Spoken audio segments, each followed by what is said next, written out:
Hey there YouTube, it's Math Bowler with a how-to video on how I would send out a magazine or a photo or even a baseball. I did a baseball video, how to send a baseball video a while ago, so I think it's time for an updated one. But yeah, I want to show you how I would send a magazine or a photo. And I do realize there are cheaper options, especially with photos, but I like to have mine be pretty darn secure without using a top loader. So this is just a suggestion. It's not the best, and I'm sure you can find other people's way of them showing you, but I thought this would be a good time to show this video, as I intended to show this quite a while ago, and this follows up on my how to get started on TTMing video that I just posted previously. So great. So to send out a photo or a magazine, I like to get a nice big bubble mailer. This bubble mailer came from the Dollar Tree, so I paid $1.06 for it. It's 10 and a quarter by 15 inches. So there you go. I put my address there, the person's name and address. Everything's going to go inside of this, which I then take to the post office. They can weigh it and put everything on there, the tracking, the exact postage. But that's going out. And then coming back, my self-addressed stamp envelope, I like to use a document mailer. This is a 9 by 11.5 inch document mailer. Without even having to bend this close, it will fit into this bubble mailer. So I personally, in the past, I have not sent a photo or magazine probably since at least 6 months, and I would put 8 stamps up there just to play it safe. That may not be enough now with the postage rate increases. So what I would do personally is I would take this to the post office and see how many stamps. And some people who do a lot of TTMing are probably saying, why would you use that many stamps? Well, because they said you could just use one of these clasp envelopes and put 3 stamps on there and you're set. And you're right, you could do it that way. But I like mine to be very well protected with a document mailer. So in the past, I would put 8 stamps. If I wasn't going to take this to the post office and have them put exact postage on it beforehand, or have them weigh it and tell me, there's the person's return address. I would not put the athlete or person's full first name though. And then you have your address. I would take this to them, put the magazine or photo inside, and just ask how much would it cost to ship from that to here. And then they would tell you. That way I would then go home and put the exact amount of stamps that I need on it. But if I were to guess, I would just put 9 on there. Especially if it was a magazine, I would put 9 just so that I know I'm safe. In fact, I'd rather play it safe than sorry, and I'd put 9 stamps on there even for a photo at this point. But that's not very up to date. It's not. I haven't sent out for probably at least 6 months. But okay, so that's the more expensive route. You could use this for your return envelope and put 3 stamps on there. I've seen plenty of people do it.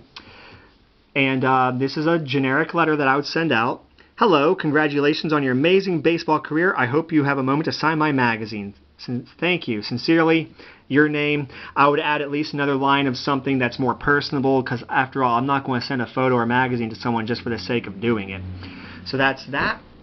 And I would also include like a Sharpie. If I wanted a blue Sharpie, I would do that. So as far as mailing this is concerned, I would put the photo or whatever I plan on sending, I would stick the photo. Like here's an old photo. It's an old beat up photo. I'm just using this for example. I would put the photo inside the document mailer, which I would have written do not bend on the back. I would have circled that and still wrote do not bend and circle it, So I'd put the photo or magazine in the document mailer. If I'm including a donation, which I pretty much have done, I think every time I've sent a photo or a magazine, I would just lightly put one piece of tape on, like a $10 bill or whatever, and tape it to the letter.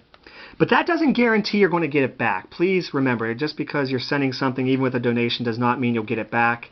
I've kind of learned the hard way that even though I would send to Andy Russell and Rocky Blyer 3 times a year, I would send a donation with it. But I think a lot of these athletes, they get so much mail, and if they see a name they recognize, they just might not even bother. So, yeah, I sent cards and a $10 donation to Andy Russell and haven't gotten it back. I've sent 2 cards with a $5 donation to, I think it was a $5 donation to Rocky Blyer, never got it back. So, you go to the well one too many times with people. Even with a donation, it's not a guarantee, and I respect that. It sucks, but, I get it. So, yeah, the photo or magazine is inside the document mailer. Do not seal the document mailer. Don't do that, obviously. There's my letter. I'm going to put the blue Sharpie in my outgoing bubble mailer. And I like this kind, it's because, you know, it's water resistant. And then I would just put everything inside, seal it up, and you are good to go. That is a beautiful looking, you know, bubble mailer. Yeah. I would also write do not bend, circle it. Do not bend and circle it. So that's how I do it. You could have some cheaper options out there, and I'm sure other videos do exist. I'm going to show you how I do my baseballs, because that's why I really enjoy collecting. I did a baseball, how I send baseballs TTM video quite a while ago, but in any case, so here's a bubble mailer. It's like a, you know, 8.5 by, let's see here. Yeah, 8.5 by 11.25. And then I would then have a smaller bubble mailer here, a smaller one. You see how it's smaller? It'll fit inside this one really well. So the envelope going out, person's name, address, your return address. For the one coming back, it's a smaller one that I can put inside. I would not write the entire athlete's first and second name on the return, and then yours. So when I send out a baseball, you know, oils, protect your hand, or the baseball, so, you know, always grab the baseball by the stitching. I would then put the baseball inside like a little baggie.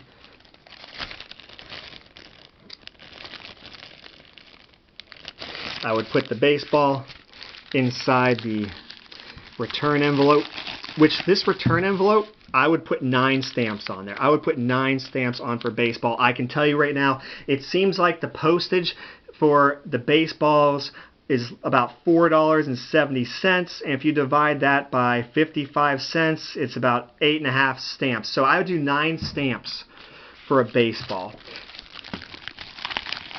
And then, of course, I take the main thing to the post office. They can weigh it for exact postage for that. But yes. And I also put a blue pen in there, because blue pen is best for baseballs. Do not use cheap China balls. You know, use real baseballs. And, of course, your letter. I plan to send one out to Harold Baines here, so, you know, I'm not a huge fan of a DH, and I believe, you know, he had done his share of that. You know, I know people complain that, you know, he doesn't deserve to be in the Hall of Fame when there's so many other good players too. Well, you know what, he's in the Hall of Fame, and I'd love to have his autograph for my collection, so this will be sent out, but this is an example of what I would write. Congratulations on your many accomplishments, especially being a member of the Hall of Fame. I hope you have a moment to sign my baseball. I include a donation, blue pen, which I usually underline that too, using a blue pen. You see how it's in blue ink, kind of stands out a little bit. And self-addressed stamped envelope. Thank you, me. And then I would tape, to the bottom of the envelope, I would actually tape the $20 donation that I'm going to send out. So then I would just put that letter.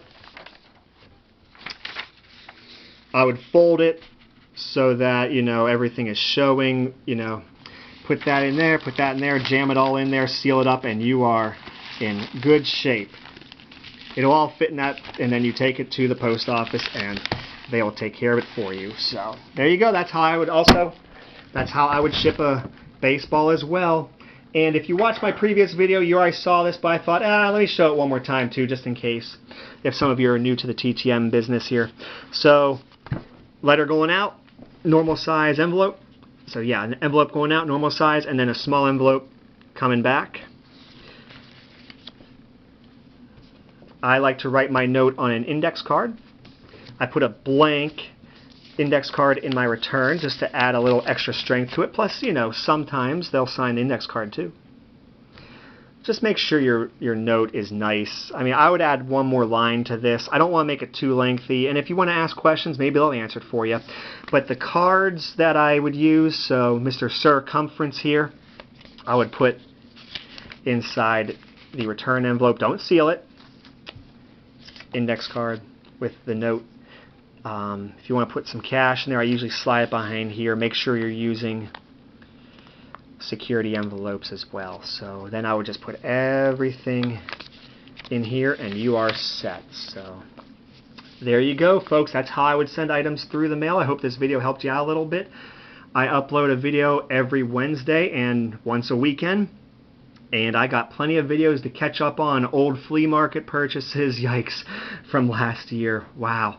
And from the winter time, I got purchases from my local card shops and purchases from stores online. Just got all sorts of stuff to catch up on. So I hope you like this video. And once every month now, I upload my TTM videos. Hope you enjoyed it. Feel free to give my video a like, comment, and subscribe. Take care, everybody.